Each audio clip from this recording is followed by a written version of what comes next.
you know, talking, oh my God, my property taxes went up, and you know, this is exactly what I'm saying. And I'm like, wait, but this is not a soundbite. This is a complicated thing to do, and it adds that mistrust in our community. So it all adds up. The basic formula has not kept up with inflation. Schools are burdened with additional yet unfunded mandate, and that reliance on now this unequalized voter referendum, in my opinion, is creating this public school system of have and have-nots, not uniform and efficient. So the quality of public education, now you hear this at the Capitol all the time. It's the engine that drives Minnesota's prosperity. Yeah, that's it, prosperity. It's threatened by years of neglect at the state level. So where are we today? Well, actually, this is where are we yesterday, last year. Last year they had a $3 billion deficit, and education helped them solve 2/3 of it.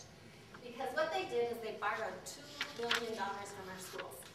And then how they do it is this. The way the state pays our schools is they give us 90% of what they owe us in the current funding year to pay the bills. And they hold back 10%, you know, so we can finish the audits and clean up the books, and then they pay us what we need. Well, the legislature knows, and the governor knows, that if you switch that to 70% in the current year and 30%, immediately on the books, they've just pushed off almost $2 billion of dollars. It's just an accounting gimmick because you just push it off into the next year. Well, they did that to balance the budget. And I always think of it as kind of like this. If my boss came up to me in October and said, times are tough. You can have your job, you still got your job, but I'm not going to pay you for the rest of the year. But you got your job. And I'm like, I got my job, yay. But I think my kids are still going to be hungry. And I don't think the mortgage company is going to really get this, and I want to pay my bills.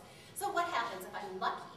I have saved 3 months of my salary in my savings. But if I'm like most Americans, I haven't, so then I have to put it on my credit card. And we end up then in education paying the credit fees for the state of Minnesota. And so to compound that, you know, the 1-2 punch that we got here, separate from that borrowing, the state has cash flow problems. They have spent the budget reserve that's intended to handle cash flow issues. And cash flow issues is when, like, the state has to make a major payment and they haven't gotten enough revenue in from a tax source, so they got zero money in the bank, and they can't make those payments. So what they can do in law is take it from a school's reserve. So if our schools had managed to build up a reserve to handle maybe some of this stuff, the state can say, oh no, we're just going to borrow that from you too. And so our schools, most of our schools end up paying for their services through getting the loans and stuff. So education's helped us out. But unfortunately, here we are today in 2010 or 11, and unless someone's buried their head in the sand, we have a deficit. Did you know that? It's $5 billion, and it's huge. And it's really hard to get your finger or your heads around what would it take to solve an all-cut budget of $5 billion. So here's an example. If we cut all kids from health care, eliminate all cash welfare, shut down 20% of our nursing homes, cut salaries 10% for all branches of government, eliminate all local government aid, close all state parks, eliminate House and Senate per diem, shut down 10 state college campuses, and cut all government operations by 50%, that would only add up to $3.6 billion of that $5 billion deficit. Now, I can see how this could work, though, because they're going to continue that payment shift to our schools, you know, that 70-30 instead of 90-10. So that's about $1.4 billion. Boom, you're at a $5 billion solution. And I think we just have to ask ourselves, is that the Minnesota that we all want to live in? So what we are in education at the Capitol, they work on a biennium down there, so they have to set the budget for the next 2 years. And it's like we have 3 players, and they don't play well in the sandbox. We have the governor, we have the House, and we have the Senate. And the governor puts out a proposal, but the executive branch doesn't write law. He can only say, hey, this is what I could do, and then everybody goes, yeah, that's fine, we're going to do it ourselves. So we've got the House and the Senate playing their game, and they all have their own budgets.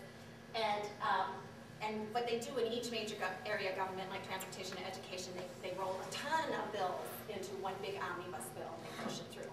So the education finance bill, and we have to say right now, we are very thankful to the governor and the House and the Senate leaders, because they have set education funding, are they proposing the current funding level for education is set at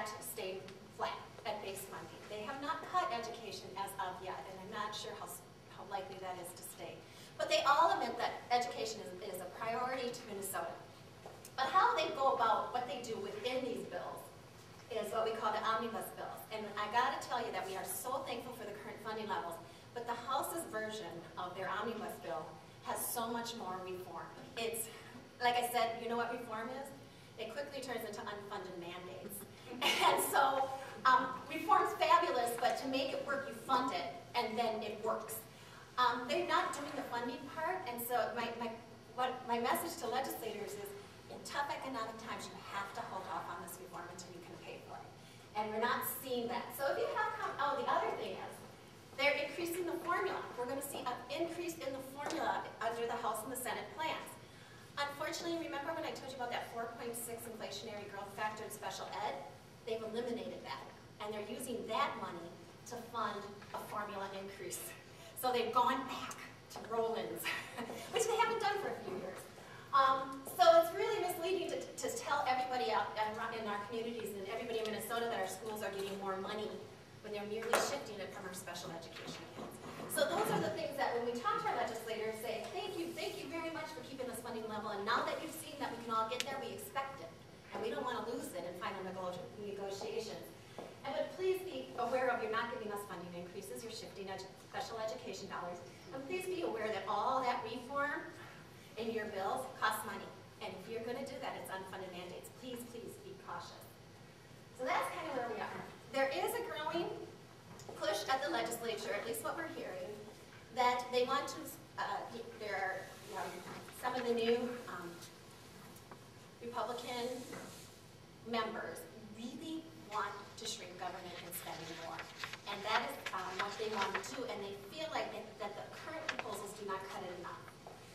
And they're saying, everything's on the plate, and really, how can we not cut our funding to our schools when it's almost 40% of the budget? So there's some pressure within. So we need to, again, get to our legislators and thank them for the current funding level and let them know we appreciate it. But this is true that education is 40%. Well, actually, it's 38%, something like that. But it's 30% of 40% of the undesignated funds, the funds that the legislature can actually manipulate. But there's a whole lot more money out there that the state collects, and it's called dedicated funding.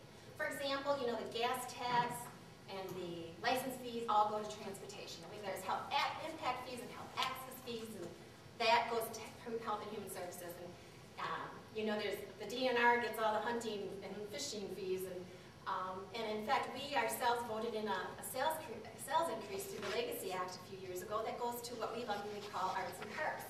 So when you take a look at all the money Minnesota collects and how it's spent, education is only a quarter of 25% of what Minnesota spends. It's not that big. And on top of that, since 2005, we've shrunk from being 28% down to 25%. So we are seeing less of a commitment to our schools than more. So why should we all care? This is what our labor force growth is looking like. We are shrinking our workforce. Tom Stinson is the state economist, and Tom Gillespie is the state demographer, and they are highly respected, nonpartisan experts down at the state of Minnesota. And they have been sounding this alarm for years. They're saying that Minnesota's prosperity depends on a highly innovative, flexible workforce. Because our workforce is shrinking. Our baby boomers are all retiring, and we don't have as many kids coming up behind to prop up that economy. So now our kids can't come up and make about the same that people who are retired. They have to be and make even more to sustain our economy. In fact, a new report came out this summer that said, that shows that in the United States, 63% of the jobs are going to require education beyond high school. In Minnesota, it's 70%. 70% of our kids have to go on. They don't need to all get a four-year degree, but they need a technical college degree or a 2-year college degree.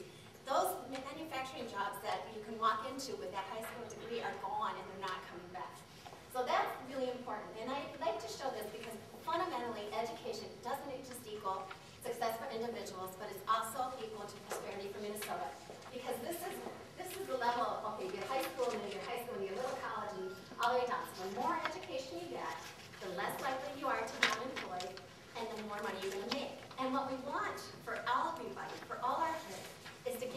to out of poverty level so that they can be productive citizens.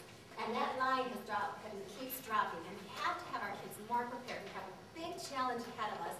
And I look at that and I laugh because they're saying, you know, this 2018, 70% of the kids have to go on.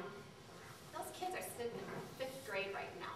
And what are we doing to help them be that successful during the upcoming years? So, can we afford to invest in education? Actually, aren't we already one of the highest tax states in the nation? Well, this is the price of government. It's an indicator that measures total state and local revenue as a percentage of our income. So naturally, we want to keep shrinking that number so we pay less in taxes, local and state taxes, out of as compared to our income. And you can see this was developed, this indicator was developed by the Chamber of Commerce, and it's been a real big push to shrink that price of government. And we've done a fairly good job in Minnesota. So how has that impacted our national ranking as being one of the highest tax states as a percentage of our income? Well, in the 80s and the 90s, and even the beginning of the 2000s, what are we calling that decade? The thousands, the odds, whatever. I don't know. But we were in the top 10 tax states in the nation. And through that shrinking that government, the price of government, we have dropped down to 28th, 23rd. No one believes this, but we are actually an average tax state. And I have never been booed off this podium yet, but I know that day might someday come. But this is what's there. And the impact, though, on education, and this is the total public education spending as a percent of our income. In the 80s, we were 14th, 25th. With the push to shrink government, we are now at 40th. We are in the bottom 10 in the nation of funding our schools. So, you know, I mean, it's a policy choice, and we all have a hand in that. So what can we do? Well, get involved. You guys are actively involved. You're learning about what's going on. And really trying to understand a little bit about our schools. And develop a relationship with your legislators. This doesn't mean you go out and have coffee with them. This means you email them once in a while, or you call them once in a while, and you tell them what's important to you. Because this is a political world, and they need to hear from those of us that support education because they hear from others. So let's be a voice. And if you'd like to be involved, you have sign-up sheets there, and if you didn't sign up, but what I do during the legislative session is I write weekly updates about what's going on at the Capitol. And then I send it out, and I try to keep you educated and informed. And if you start getting it now, you probably feel like you're walking into the middle of a story, but hang in there. It'll make sense as we go along. But what then I also do is I do write action alerts at critical times during the session, and I'll say, okay, here's your chance. Call now on important decisions being made, and if you should weigh in and let your legislators know how you feel. And because I know people sometimes say, I don't know how to get started, I need them sample letters at the end that you can borrow, cut and paste, change however you want. They say don't make form letters, but I know when I was first starting out, I wouldn't. Well, you guys are, a lot of you are politically active, but I always felt like, oh, I feel so stupid, I don't know what to write. You really write, I care about education, and I'm worried about this decision, but it's really simple to do. But so if you haven't signed up for that and would like to receive it, the sign-up sheet is in the back. And if any of you all are interested in coming down to the Capitol, let me know if you want me to help, tour with you or be with you when you're talking to legislators. I really enjoy going out with community members. I think that's a ton of fun. And when you talk about effective communication, the most effective form of communication is face-to-face. So it's amazing when legislators see somebody come down that isn't in a suit, that obviously isn't a lobbyist, who they just kind of, and if their own constituent, they go, oh my goodness. So, if you got the time and the inclination and you want to do it, give me a call, I'll be happy to meet you. Spread the word, it's amazing what good things our schools are doing. They're not doing what they did in the 50s, 60s, and 70s. They have evolved much beyond that, but we aren't good at getting that message out. And those of us that care about education need to be talking in the baseball fields and need to be talking to our parents and neighbors and writing letters to the editors that says the good things that we're doing.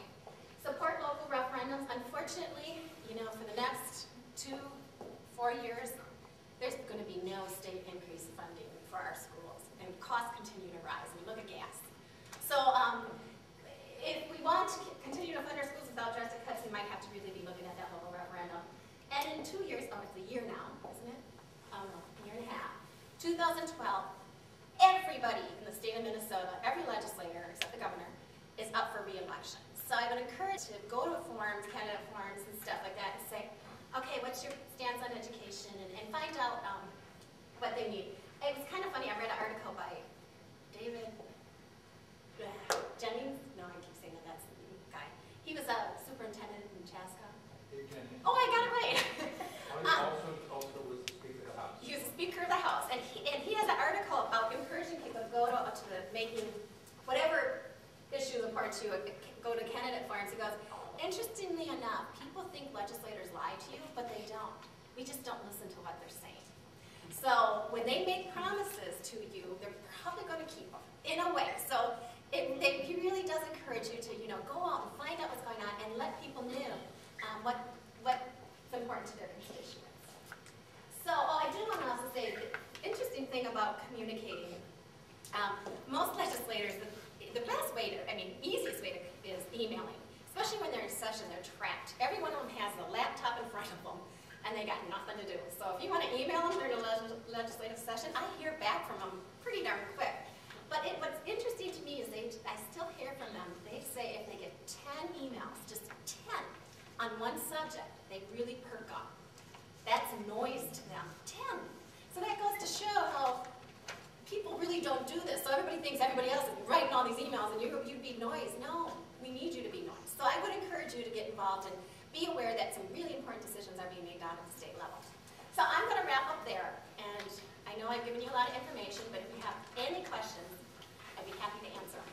I was just at a local legislative forum, and I heard that we are the highest tax state. I heard from our representative, we're the highest tax state, and if you raise taxes, rich people will go away. Yeah. So you can't get into not an opportunity to get into a discussion or something like that, but how do you cite references, how do you answer that? Oh, yeah. He said, she said, It is, what they're saying as high tax state is because Minnesota, we are higher earners, so we collect more taxes, but how much we're willing to pay is not as high as 23 other states. There's conflicting reports whether everybody runs out of the state or not. So that's one of those, and I gotta get that one, but I just saw another study. New Jersey. Yeah, it said no. Yeah, New Jersey. New Jersey. They've looked at that. Nobody left. Nobody left. Well, and the interesting thing about that one is what they actually looked at was, say they taxed somebody over $400,000. So that one, they looked at, that study showed under 400 and over. 405. And it was the same. So it is true that people are mobile. It is true that our seniors all flock down to Florida so they don't pay income. Not all our seniors, but many of our wealthy seniors go there, and that's fine. But they probably would go there anyways. That level. So there's other studies, I haven't seen them, but yeah. So you bring up that one and say, if they did it in New Jersey and this is what happened, and you're armed with that information. And I guess it's more like, you say what you feel, and when you get that, say, with this, I haven't heard that, or say New Jersey, it didn't work out that way. But yeah, that's the big thing. Anything else? So it sounds like that your group is focused on the financial aspect.